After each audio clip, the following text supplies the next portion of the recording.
More than 5 minutes ఫైనల్గా destination reach అవుతా. నాకైతే చాలా హ్యాపీగా ఉంది, ఎందుకంటే లాస్ట్ 4 ఇయర్స్ నుంచి ట్రిప్ ప్లాన్ చేయడము, అది అనుకోని రీజన్స్ వల్ల ఆ ట్రిప్ని క్యాన్సిల్ చేయడం జరుగుతుంది. ఈసారి అలా కాకుండా ట్రిప్ అనేది అనుకోకుండా స్టార్ట్ అయిపోయింది.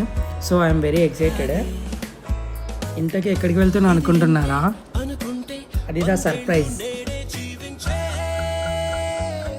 ఇప్పుడు నా బర్త్డేని నార్మల్గా సెలబ్రేషన్ చేసుకొని చాలా బోరింగ్ అనిపించింది. సో ఈసారి కొంచెం స్పెషల్గా ట్రై చేద్దాం అనేసి ట్రిప్. ఫైనల్గా ఐఎమ్ ల్యాండింగ్ ఇన్ గోవా.